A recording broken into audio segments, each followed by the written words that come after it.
좀 함께 듣고 그리고 말씀을 나누려고 하는데, 이 찬양은 개사곡입니다. 개사곡.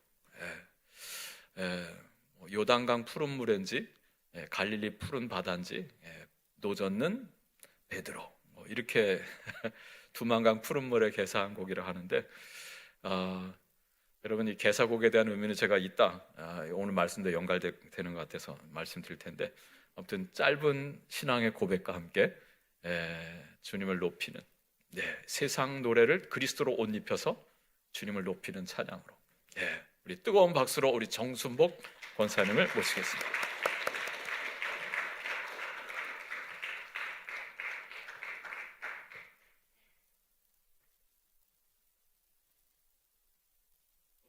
꼭 오셔도 됩니다.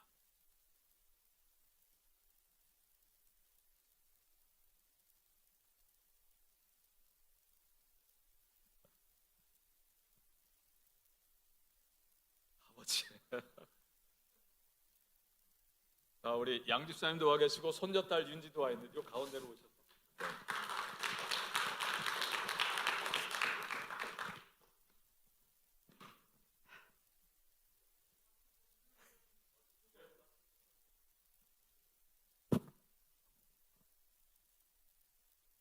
순전히 저가 여기 선 것은 제 의미대로 쓴 게 아닙니다. 물론 하나님의 계획 안에서 다 이루어졌겠죠. 이제 목사님이 간증을 하라고 하시는데, 갑자기 간증을 하라고 하시니까 목사님 간증을 어떻게 갑자기 해요? 간증 오늘부터 만들어야 되겠네요. 그랬는데 가만히 생각해 보니까 지금까지 살아온 게 간증이더라고요. 저는 이제 저희 시집 식구는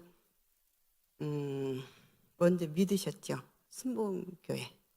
근데 저는 전혀 교회 가본 적이 없고, 근데 이제 믿어라 하는데 자기들이나 잘 믿지 볼다 계속 빌으라고 이제 그러고 이제 그거 막 찬송 틀어놓으면 막 싫어요. 막 가서 막 끄고 그랬는데 제가 79년도에 여기 강성교회에 왔어요. 79년도에 이제 어떻게 왔냐면 한영순 권사님이 이제 우리 옆집에 사셔가지고 전도를 해가지고 이렇게 오게 됐거든요. 근데 왔는데 재미가 없으니까 막 너무 졸려요. 그래서 그냥 1시간 예배 졸고 가요. 그러면 저기 나갈 때 여기 지키 전에 왔거든요. 밑에 그 교회 있을 때 지키 전에 왔는데 사람들이 막 몰려나가는 거야. 민물듯이. 그러면 이 사람들이 뭐가 있으니까 믿지? 괜히 오겠어? 이제 그 믿음이 생기는 거예요. 그래갖고 졸고 1시간 졸고 가고, 그래도 주일은 한 번도 안 빼먹었어요. 그렇게 이제 계속 그냥 재미는 없어도 주일은 안 빼먹고 졸고 나가고. 그래가지고 이제 그 한 권사님이 구역 예배 11조 하는 거 저 재단에 가는 거 다 이제 그거 해주셨죠. 신앙을 이제 그렇게 처음부터. 그런데 이제 구역 예배는 이제 우리 지연유 전도사님 어머니가 같은 구역에 있어요. 근데 구역 예배 때 성경을 이렇게 읽잖아요. 읽는데 마가복음 16장 같아요. 근데 이렇게 성경을 보는데 성경이 막 움직이는 거예요. 막 움직여요. 진짜 움직여. 그래서 권사님 저기 막 성경이 막 움직여요. 그냥 거봐라야. 그 권사님이 저기 이북에서 오신 분이거든요. 거봐라야 막 그러시다. 그렇게 이제 믿음을 믿게 됐어요. 그리고 이제 그때 우리 교회에서 기도원을 짓고 이제 일주일에 한 번씩 우리 여든에서 돌아가는 있어요. 그래가지고 이제 한 번씩 돌아가는 날인데 이제 집을 부실하니 해놓고 가야 되는데 막 일을 하고 있는데 막 정신없이 일을 하는데 막 예수님이 십자가에서 막 못 박혀서 그 지고 가는 막 피를 막 흘리고 지고 가는 그 모습이 막 떠오르는 거야. 그러면서 저는 유행가에다가 그 십자가에 두 손 꾹꾹 묶인 채로 왼발로 절며절명 눈 못 뜨고 돌아왔을 때 주님은 십자가에 막 그런 가사 막 떠오르는 거야. 막 그래서 주님 어떻게 해요, 주님 막 울면서 주님 어떻게 해요, 주님 어떻게 해요. 그래서 십자가에 두 손 꾹꾹 묶인 채로 눈물로 절며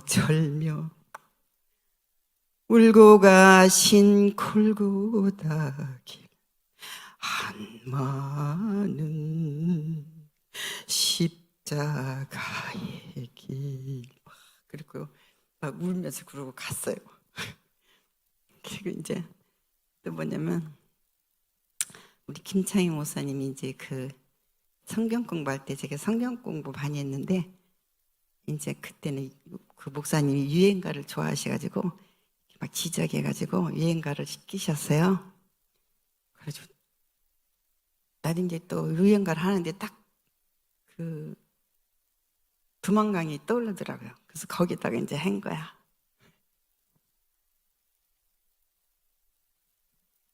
요단강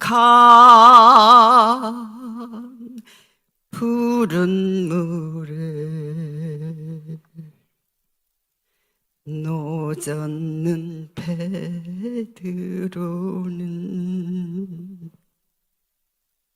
흘러간 그 옛날에 주님을 싣고 떠나간 그 배는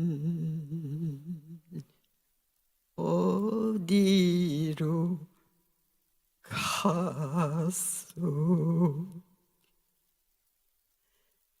그리운 주님이여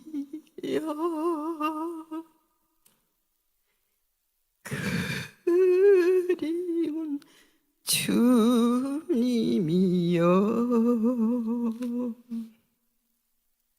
언제나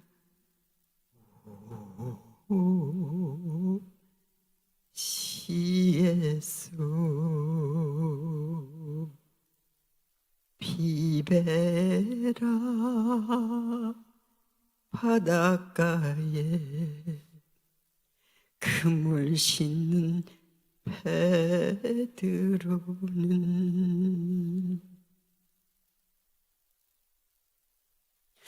흘러간 그 옛날에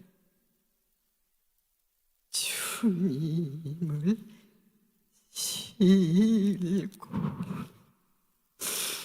떠나간 그 배는 어디로 갔소?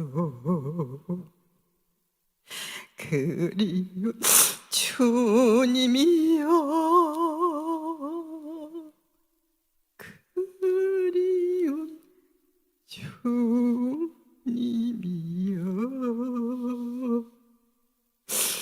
언제나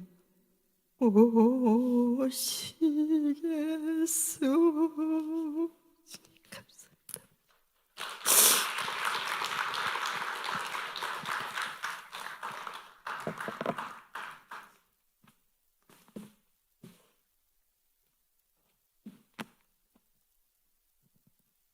예, 다시 한번 감사의 또 뜨거운 박수 부탁드리겠습니다.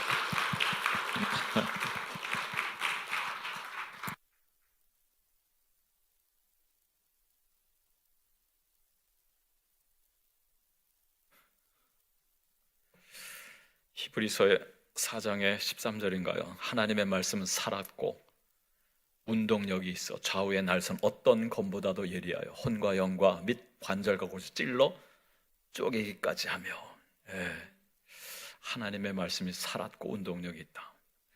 성경 말씀이 막 예, 막 움직여. 뭘 적어왔다는 거예요? 12절인가요? 예, 그 말씀, 하나님의 말씀 살았고 운동력이 있어. 예, 우리 홍기녀 권사님, 예, 사랑도 받으셨네요. 네. 맞죠? 홍기녀 권사님 맞죠, 어머님? 네. 예, 오늘 이 밤에도 하나님의 말씀이 살아서 역사하시는, 그래서 우리의 모든 삶이 예수의 삶으로 정말 새롭게 피어나는 복된 이 밤이 되시기를 주님의 이름으로 축복합니다. 네. 또 한 번 감사합니다. 고맙습니다.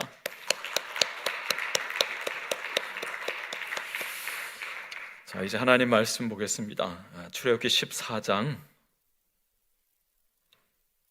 21절 말씀입니다.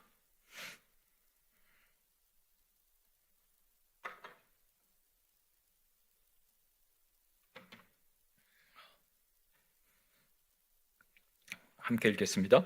모세가 바다 위로 손을 내밀매 예수께서 큰 동풍이 밤새도록 바닷물을 물러가게 하시니 물이 갈라져 바다가 마른 땅이 된지라. 아멘. 잘 아는 본문입니다.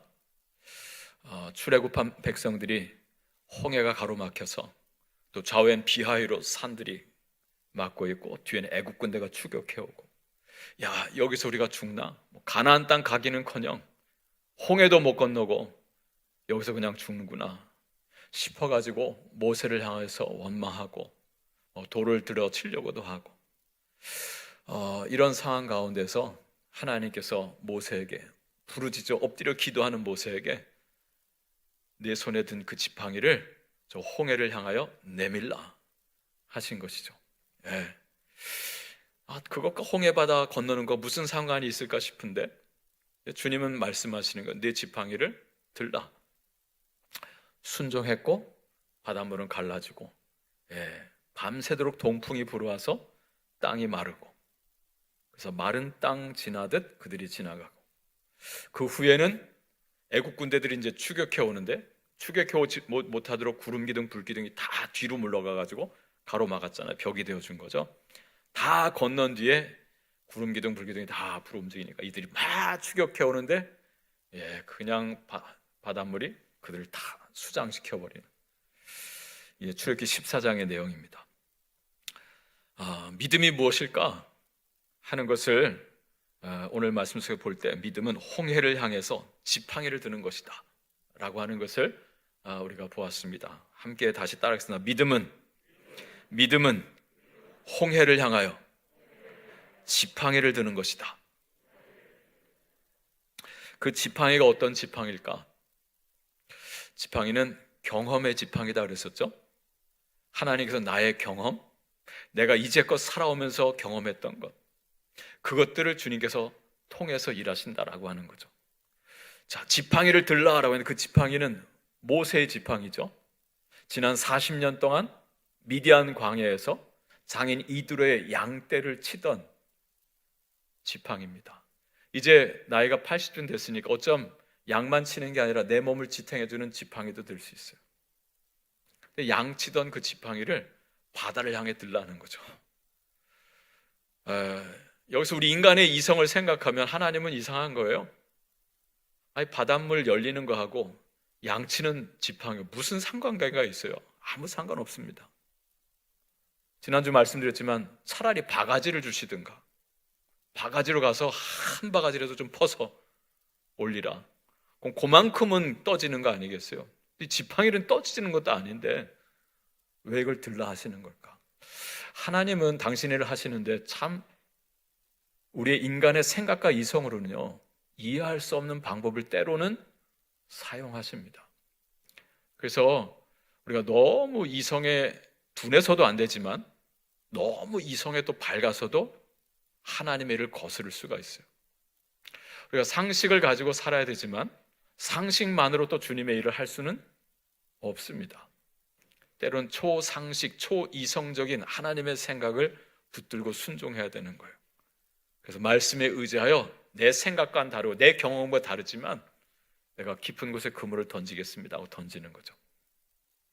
그래서 하나님께서 모세의 40년 그 광야, 그 양치던 그 경험까지도 들어서 홍해를 가르시고 백성들을 이끄시는 하나님이다 라고 하는 것 말씀드렸습니다.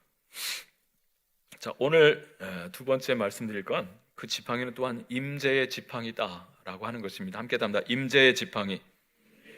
임재의 지팡이. 분명히 모세의 지팡이인데, 그리고 모세가 지난 40년 동안 양치던 지팡이인데 그 위에 누가 임재한다는 거예요? 하나님이 임재하신다는 거죠. 그러기에 역사가 일어나는 거예요. 분명히 나의 경험이고 나의 지식이고 내가 가진 어떤 능력이에요. 또 내가 가진 어떤 재능이에요. 근데 거기에 하나님이 임재할 때 그때 놀라운 하나님의 역사가 일어난다라고 하는 거죠. 4장 20절 말씀을 함께 다시 한번 보겠습니다. 4장 20절, 앞으로 4장 넘어가셔서 20절 말씀. 하나님께서 모세를 부르셨고 가라, 애굽으로 돌아가라 라고 하셨습니다. 그리고 네 손에 든 게 뭐냐? 지팡이입니다. 그거 가지고 가라 라고 했어요. 자, 그래서 모세가 그 지팡이를 들고 가는데, 자, 20절 말씀 같이 읽겠습니다. 모세가 그의 아내와 아들들을 나귀에 태우고 애굽으로 돌아가는데 모세가 하나님의 지팡이를 손에 잡았더라. 아멘. 모세가 아내와 두 아들들 데리고 애굽으로 가는데요, 나귀에 태우고 갔다 그러죠. 근데 모세의 손에는 뭐가 있다고요? 하나님의 지팡이가 있더라. 여러분, 4장 우리가 2절 지난 금요일에 읽었는데 내 손에 든 것이 뭐냐? 모세가 이르되 지팡이입니다. 달리 말하면 이거 내 지팡이입니다. 양치는 지팡이입니다 라고 하는 거죠. 근데 지금은 하나님께서 뭐라고 말하냐면 그건 하나님의 지팡이다 라고 말합니다. 모세의 지팡이가 누구의 지팡이가 됐어요? 하나님의 지팡이가 됐어요. 그러면 되는 겁니다. 나의 경험이 하나님의 경험이 되는, 나의 재능이 하나님의 재능이 되고 나의 지식이 하나님의 지식이 되는 거죠. 하나님으로 옷 입게 되는 거예요. 그럴 때 하나님께서 그 지팡이를 통해서 당신의 일을 하시는 거죠. 그 앞선 17절에 보면 너는 이 지팡이를 손에 잡고 이것으로 이적을 행할지니라 라고 했습니다. 너 양치는 그 지팡이지만 그러나 그것을 통해서 하나님이 당신의 일을 하시겠다라고 하는 거죠. 그래서 이건 이제 나의 지팡이지만 동시에 하나님의 지팡이가 되는 거예요. 여러분, 성경을 조금 넘겨서 열왕기 하 2장을 한번 봐보세요. 열왕기 하 2장 562쪽인데요 562쪽 화면에 안 뜰 겁니다. 성경을 찾으셔야 됩니다. 열왕기 하 2장 14절 말씀, 12절부터 14절까지 보겠습니다. 열왕기하 2장 12절부터 14절 찾으셨습니까? 네, 같이 읽겠습니다. 엘리사가 보고 소리 지르되 내 아버지여 내 아버지여 이스라엘의 병거와 그 마병이여 하더니 다시 보이지 아니하는지라. 이에 엘리사가 자기의 옷을 잡아 둘로 찢고 엘리야의 몸에서 떨어진 겉옷을 주워 가지고 돌아와 요단 언덕에 서서 엘리야의 몸에서 떨어진 그의 겉옷을 가지고 물을 치며 이르되 엘리야의 하나님 여호와는 어디 계시니까 하고 그도 물을 치매 물이 이리저리 갈라지고 엘리사가 건너니라. 아멘. 출애굽기 14장은 홍해 바다가 갈라지고 홍해를 건너는 내용이고요. 오늘 이 내용은 요단강 물이 갈라지는 이야기입니다. 가르는 사람은 모세가 아니고 여호수아도 아니고 엘리사입니다. 엘리사. 네, 여러분, 이 2장의 내용이 뭐냐면 엘리사에겐 스승이 한 분 계셨죠? 스승이 누구였습니까? 엘리야라고 하는 스승이 있었습니다. 엘리야가 근데 자꾸 이제 어딘가 가겠다라고 하는 거죠. 그러니까 엘리사가 가긴 어딜 가십니까? 저도 같이 가요 하고 계속 따라오는 거예요.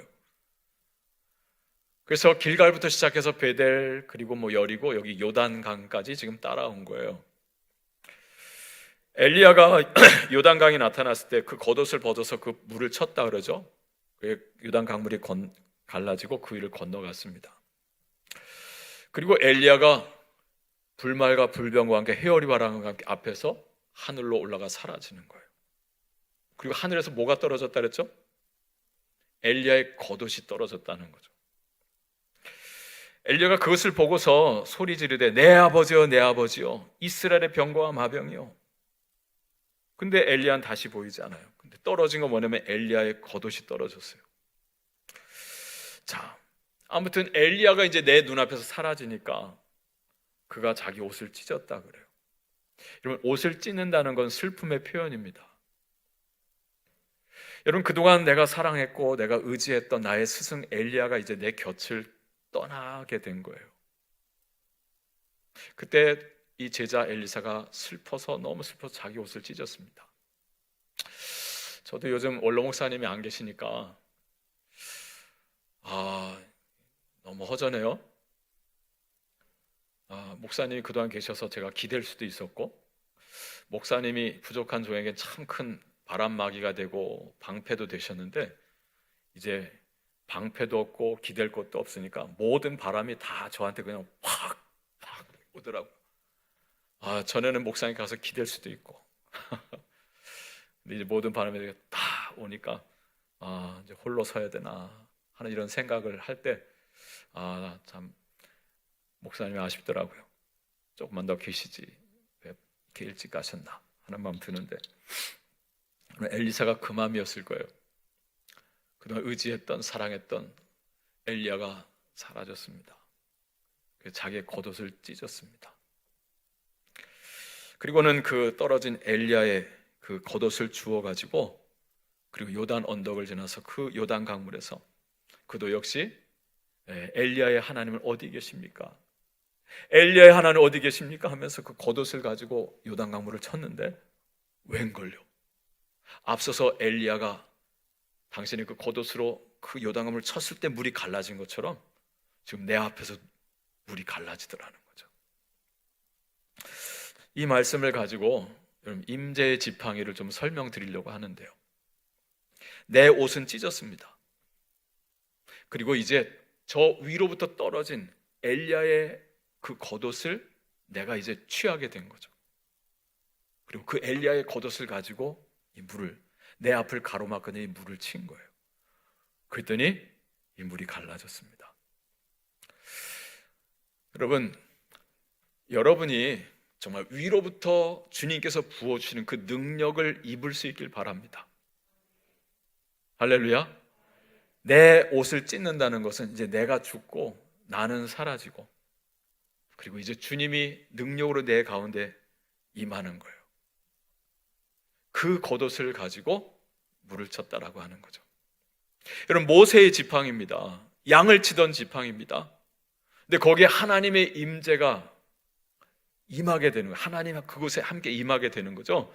그러자 그 지팡이는 이제 모세의 지팡이인데 하나님의 지팡이가 되고요. 그 하나님의 지팡이는 홍해 바다를 가르는 거예요. 여러분, 이것을 우리가 기억해야 합니다. 나의 경험과 나의 지식과 나의 재능, 심지어 내 안에는 육체의 가시까지라도, 바울은 육체의 가시를 하나님 앞에 3번 간절히 구했다 그랬죠. 내가 원치 않는 것임에도 불구하고 하나님은 그의 지식뿐만이 아니라 그의 정말 그 히브리어와 헬라어와 그죠? 그 모든 로마어까지 쓸 수 있는 그 모든 능력까지도 다 쓰실 뿐만이 아니라 그가 뽑아주시길 구했던 그 육체의 가시, 질병까지도 들어서 쓰신 하나님입니다. 쓰실 때는 그냥 쓰시는 것이 아니라 하나님께 그 나의 재능과 나의 지식과 나의 경험과 나의 질병까지도 하나님께서 옷 입혀주셔서 쓴다라고 하는 거예요. 당신의 옷을 입혀주시는 거죠. 할렐루야. 내 옷을 찢고 주님이 주시는 그 새 옷을 입을 때, 빛의 갑옷을 우리가 입을 때 주님께서 나를 통해서, 나의 가진 그것을 통해서, 내 경험을 통해서 주님의 역사를 하신다라고 하는 것입니다. 어떻게 주님의 능력이 나타나게 되었을까? 오늘 여기 엘리사가 한 것이 무엇일까 보면은요, 엘리사는요 계속 스승 엘리야를 붙쫓았습니다. 함께 따라해볼까? 붙쫓는 믿음. 길갈에 함께 있었습니다. 길갈에서 엘리야를 모시고 훈련받고 있는 제자였는데 이 스승께서 갑자기 나 베델 좀 가야 되겠다. 넌 여기 머물라라고 하는 거예요. 그러니까 엘리사가 뭐라면 아니 저를 두고 가시다뇨. 저는 절대 스승님을 떨어지지 않겠습니다 하고 붙쫓아서 베델까지 옵니다. 거기서 또 한참 있는데 거기도 또 다른 제자, 근데 또 이 스승이 나 이제 저 여리고로 간다라고 한, 너는 여기 머물라 그랬어요. 그랬더니 절 두고 가지 마십시오. 저도 같이 가겠습니다 하고서 또 붙쫓아서 여리고로 갑니다. 그랬더니 또 이번에 하나님이 나를 요단으로 이끄신다 그랬더니 나도 같이 가겠습니다 하고 또 쫓아오는 거예요. 이걸 붙쫓는다 그러죠. 붙잡고 쫓아가는 거예요. 혹 나를 떼놓을까 봐. 우리 윤지가 할머니 붙쫓아온 것처럼 말이죠. 루시 나오미를 붙쫓은 것처럼 붙잡고 가는 거예요. 그럼 그에게 하나님의 능력이 덮이게 될 줄로 믿습니다. 오늘 여러분이 지금 주님의 옷자락을 붙잡고 나오는 거 아닙니까? 아멘이십니까? 여러분 그 10대를 혈루병 앓던 여인이요, 내가 저 옷자락에 손만 대어도 내 병이 나으리라 하고 주님의 옷자락을 잡는 거예요. 오늘 이 밤에 여러분이 왜 나오셨습니까? 주님을 붙들기에 나오는 거예요. 붙쫓는 믿음이 있어야 됩니다. 그때 능력이 내게 임하는 거죠. 이 핸드폰이요, 한 3년 되니까요 금세 방전돼요. 그때마다 뭐 해야 돼요? 꽂아야 됩니다. 그래야 다시 능력을 힘있고 일어서는 거예요. 여러분에게 한번 여쭤볼게요. 주일만 나오는 분들도 계세요. 주일에 한 번만 충전해도 사는 분들 계신데 여러분 왜 이렇게 자주 충전하세요? 네? 또 새벽마다 나오시는 분들은 왜 이렇게 잘 충전하세요? 너무 오래 쓰셔가지고 빨리 방전돼서 그래요? 그 질문을 한번 올라오기 전에 해봤어요. 금요일 밤에 오시는 분들은 왜 이렇게 자주 나오실까? 방전이 너무 빨리 돼가지고. 오래돼도 방전이 되지만 많이 쓰면 방전됩니다. 하루 종일 이거 안 쓰고 가만 냅두면요 이틀 3일 쓸 수 있습니다. 근데 여러분 이걸로다가 많은 걸 한번 해보세요. 그러면 금세 방전되죠. 금요일 밤에 나오시고 새벽마다 나오시는 분들은 하나님의 일을 정말 많이 하시는 분들인 줄로 믿습니다. 그러니까 빨리빨리 계속 충전을 받아야 되는 거죠. 그래서 계속 충전 받으면서 주의를 하는 거예요. 오늘 이 밤에도 주님을 붙잡으시고 연결된 그 여러분의 영 안에 하나님의 능력이 임하기를 축복합니다. 그리고요 바라봤습니다. 함께 다 바라보는 믿음. 여러분 그 10절 보면 10절에 보면 엘리야 열왕기하 2장 10절에 보면 이르되 네가 어려운 일을 구하는도다. 내게 갑절의 능력을 달라 그랬잖아요. 그러니까 엘리야가 말합니다. 네가 어려운 일을 구하는구나. 그러나 나를 네게서 데려가시는 것을 네가 보면 그 일이 네게 이루어지려니와 그렇지 아니하면 이루어지지 아니하리라 그랬어요. 지금까지 잘 붙잡혀 왔습니다. 그럼 마지막은 어떻게 되냐면 끝까지 시선을 누구에서 떼면 안 돼요? 스승에게서 떼면 안 된다는 거죠. 붙잡힐 뿐만이 아니라 바라봐야 돼요. 스승을 끝까지 바라보는 거죠. 네가 보면 네가 구한 것이 네게 이루어지겠지만 그렇지 아니하면 이루어지지 아니하리라 그랬어요. 우리가 예수님을 붙잡고 다녀야 되고 우리의 시선은 누구를 향해야 되겠습니까? 우리의 스승은 누굽니까? 예수입니다. 예수. 절 바라보지 마세요. 절 바라보면 실족합니다. 제가 바라보는 그분을 바라보세요. 예수 그리스도입니다. 그분을 붙잡고 그분을 끝까지 바라보는 거죠. 히브리서 말씀에 누구를 바라보자 그랬어요? 12장 2절에 예수를 바라보자 그랬어요. 여러분 허다한 죄 이 다 벗어버리고 그리고 우리가 예수를 바라보자. 그러면 그 주님께서 우리에게 이 모든 능력들을 모든 선한 일을 행할 능력들을 우리에게 갖추어 주신다라고 하는 거죠. 바라봐야 돼요. 우리가 무엇을 바라보냐? 주님이 지신 십자가를 볼 수 있어야 됩니다. 왜냐? 십자가에 능력이 있기 때문에 그렇습니다. 주님을 붙잡고 가시고 베드로처럼 멀찍이 쫓아가지 마시고요, 바짝 붙잡고 가야 돼요. 그리고 늘 나의 시선은 주님을 향하되 십자가를 지신 그리스도. 오늘 찬양이라 하니까 좀 이상은 한데 아무튼 개사곡이잖아요, 그죠? 네, 예수, 그 십자가의 그리스도를 붙드는 거예요. 그리고 세 번째, 구했다라고 하는 걸 보게 됩니다. 함께 구하는 믿음입니다.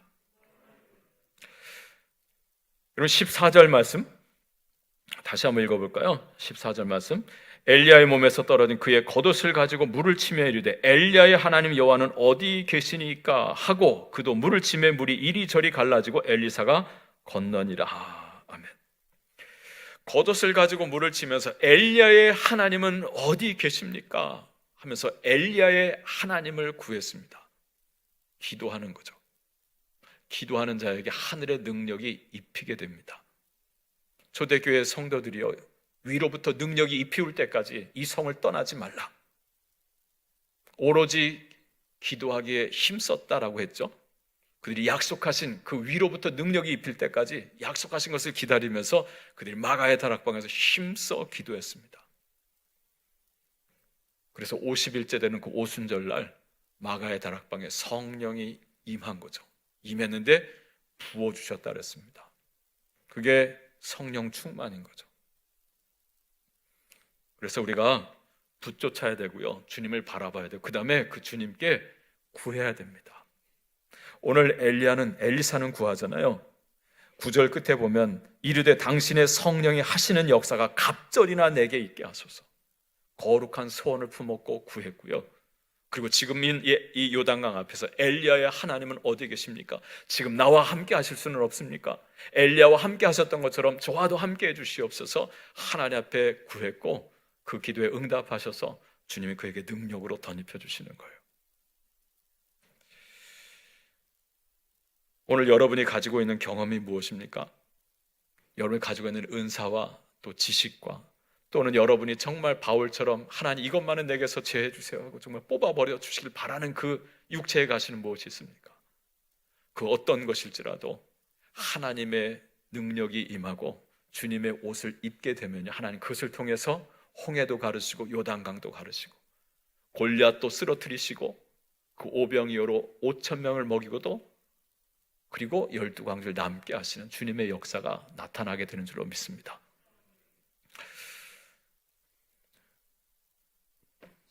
우리 김정일 장로님이라고 우리 협동 장로님 계신데 시원 찬양대 하고 계시고 더브릿지 부장님이시죠. 근데 얼마 전에 이 책을 쓰시고 출판 감사회를 드렸어요. 해방 전후사의 교회 인식, 교회의 재건을 부르짖은 그 해방 전후사의 그 성가를 연구하신 거예요. 한국 교회사를 이렇게 가르치시는 교수님이신데 그날 이런 얘기를 하시더라고요. 일제시대 때요, 독립운동을 했던 우리 독립군들이 일본과 독립전쟁을 하면서요, 군가를 불렀대요. 군가. 여러분, 군인들은 이 뭔가 사기 진작을 위해서 군가를 부르면서 행진하고 나가잖아요. 근데 일본과 함께 싸울 군가를 부르는데 그 군가를 어떻게 만들었느냐면요, 일본 사람 부르는 군가 있잖아요. 일본 사람 부르는 군가의 그 곡조에다가 우리 독립군의 의지를 담은 가사를 붙여서 불렀대요. 재밌죠? 어떻게 보면 되게 웃기죠? 일본, 이럴 땐 놈들이라 표현해야 되나 모르겠는데요. 우리를 짓밟았던 그 일본 군사들이 오고 여기선 독립군이 가는데 저긴 일본 자기들 군가를 부르고 여기선 그 일본 군가의 곡조에 우리 가사를 붙인 곡을 부르고 나가는. 우리에게 곡이 많지 않았을 때 그렇게 가사를 옷 입혀가지고 나가 싸웠다라고 하는 거죠. 그 얘기를 들었을 때요, 제가 이런 생각을 했어요. 그때 어떻게 보면 그 정말 아니 오죽 노래가 없으면 그 일본 놈 군가에다가 가사를 붙여서 부르나, 그런 생각 들어요, 안 들어요? 노래가 꼭 일본 군가만 있어요? 다른 노래도 있을 텐데. 근데 그때 제 그 말씀을 제가 장로님께 드렸는데요. 장로님, 그 생각이 드네요. 다윗이 골리앗 향해 갔을 때 다윗은 물맷돌 가지고 나갔고 여호와의 이름으로 나갔죠. 사울 왕이 갑옷도 자기가 벗어서 주고 자기의 칼도 쥐어줬습니다. 너 어떻게 나가려고? 이거라도 입고 나가고 이거라도 들고 나가 싸우라고 줬는데 다윗이 입어보고 몇 걸음 하다가 익숙치 않아서 벗어버렸다 그랬어요. 그리고는 엘라 골짜기에 내려가서 물맷돌 5개를 주워가지고 너는 칼과 단창으로 나오느냐? 나는 네가 모욕하는 이스라엘 군대는 만군의 여호와의 이름으로 가노라. 전쟁은 여호와께 속하였나니 하면서 물맷돌을 던졌을 때요, 그 물맷돌이 얼마나 이마가 컸겠어요. 그냥 확 박혔고 확 쓰러진 거죠. 그때 달려가 가지고요, 누구의 칼로 그 목을 뱄습니까? 골리앗의 칼로 그 목을 뱄습니다. 그리고 그 골리앗의 머리채를 들고 이스라엘 군대로 찾아왔고, 이스라엘 군대가 갑자기 숨어서 벌벌 떨다가 사기가 진작해가지고 와 하고 블레셋 군사들은요, 사기가 떨어져 막 도망치고 추격해 그 전쟁에 이기게 됐죠. 골리앗의 목을 벤 게요, 사울의 칼이 아니었습니다. 골리앗의 칼이었습니다. 그러고 보면 여러분, 세상 노래인데 거기에 그리스도의 옷을 입혀가지고 우리가 세상을 향해 나아갈 때 세상은 두려워 떠는 거예요. 그렇게 되지 않을까요? 우리 독립군들이요, 일본 군가에 우리 옷을 입혀가지고 나가 싸웠다니까요. 그리고 마침내 독립 이루어냈지 않습니까? 여러분, 저 악기들, 저거 다 옛날 세상에서 뭐 하던 악기입니까?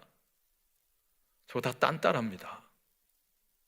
옛날에 올겐만 성전에 들어올 수 있었죠. 피아노, 드럼, 기타 100년도 되지 않습니다. 이거 성전 안에 들어온 게. 저대 세상께 감히 이 거룩한 성전에 들어와서 하나님을 찬양. 근데 지금은요, 저거 없으면 청년들은 노래를 찬양을 못해요. 다 그리스도의 보혈이 덧입혀지고 성령의 기름 부으심이 임할 때 저는 놀랍게 어둠을 물리치고 마귀의 진을 파하는 하나님의 능력이 되는 것이죠. 할렐루야. 예. 오늘 두만강 푸른물에 했는데 그 요단강 푸른물에 노젓는 베드로는 가슴 저미는 찬양입니다. 예. 권사님, 그 노래요, 세상 친구들인데 열심히 부르세요. 그래서 예수를 보여주는 거죠. 그래서 마귀가 깨갱하고 물러가고. 왜냐하면 마귀는 찬양을 무서워하거든요. 그래서 마틴 루터는 찬양을 부르면서, 내주는 강한 성을 부르면서 여러분 종교개혁을 이뤄냈잖아요. 여러분, 그렇습니다. 우리가 그리스도로 옷 입어야 돼요. 여러분이 아무리 뛰어난 짓을 가지고 있고 아무리 뛰어난 재능을 가지고 있고요, 아무리 놀라운 지식을 가지고 있어도 그리스도로 옷 입지 못하면, 그리스도의 보혈로 한번 씻음 받고 성령으로 덧입혀지지 않으면요, 그것은 주님의 일을 이루는 게 아니고요, 자기의 일을 이루고 자기 영광을 드러내고요, 마침내 하나님의 역사를 막을 수가 있어요.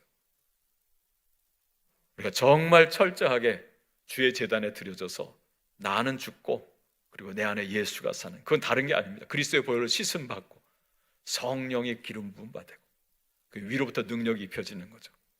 그때 주님은 그것을 통해서 홍해를 가르치고 요단강을 가르치고 하나님의 역사를 이루신다라고 하는 것입니다.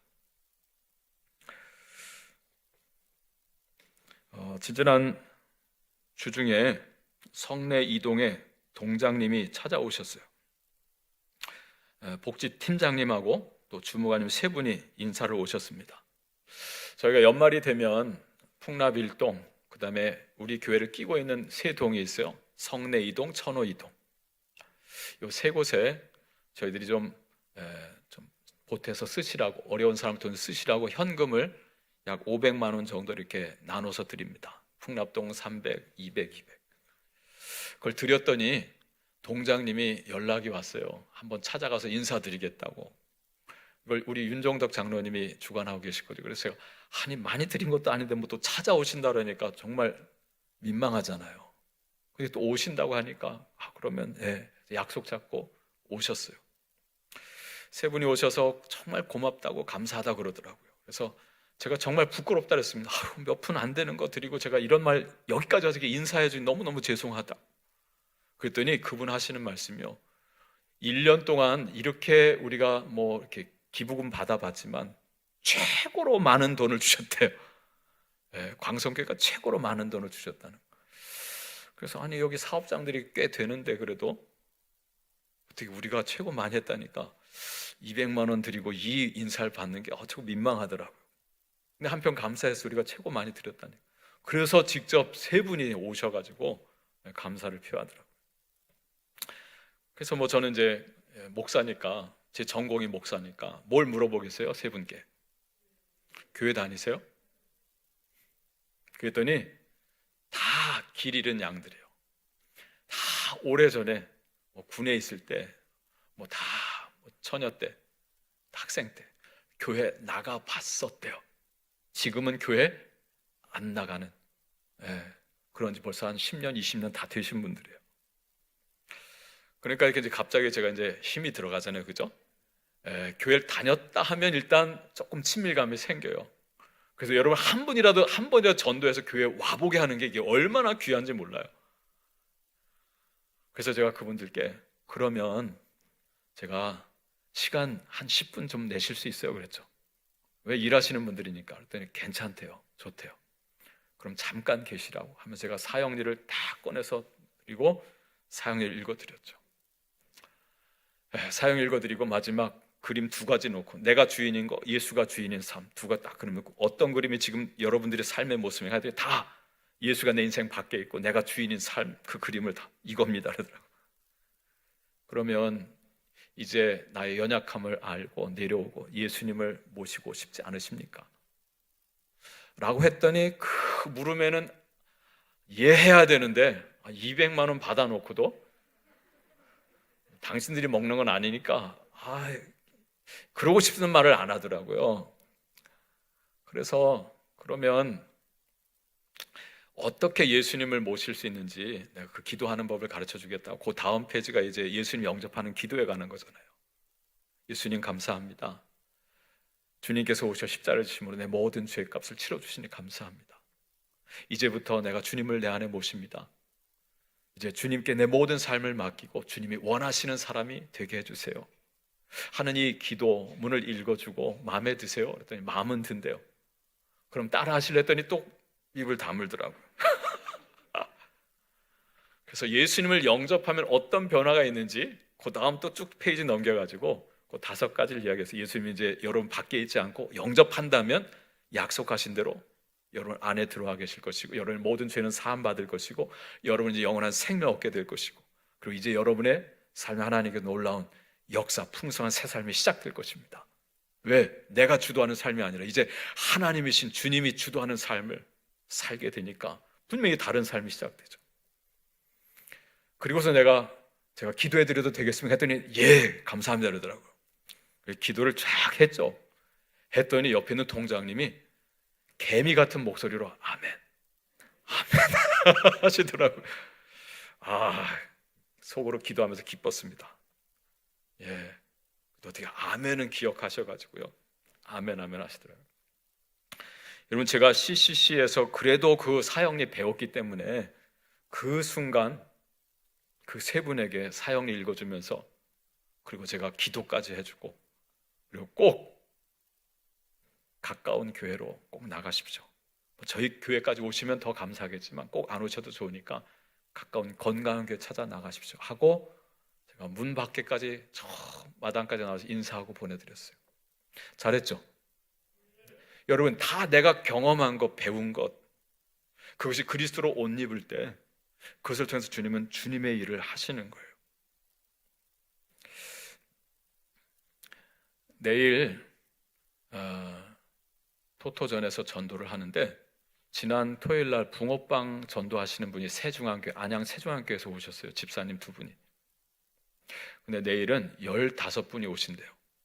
지나가는 사람이 많아서 한 대가 더 오겠대요. 그리고 우리가 버스킹 전도하거든요. 전도지 주고 찬양하면서 하니까 그분들이 지난주에 와가지고 오히려 은혜를 받은 거예요. 내일은 견학을 오시겠대. 붕어빵도 도와주지만 우리가 이렇게 하는 전도를 좀 보고 배우고 싶다고 15명이 오겠대요. 15명이 와서 내일 전도하는, 혹시 관심 있으시면 내일 몇 시입니까? 내일은 10시. 10시에 오시면 같이 기도하시고 한 30분쯤 뒤부터 찬양하면서 그냥 붕어빵 전도도 하고. 전 전도하면서 제 영이 살아난 것을 제가 느낍니다. 정말입니다. 목사지만 제가 전도하면서 복음의 능력을 경험하게 되고, 복음을 전하면서 예수의 십자가를 더 분명하게 생각하게 되고, 여러분도 내가 이 믿음 좀 너무 미지근하다, 변화를 원한다 한다면 도전해 보세요.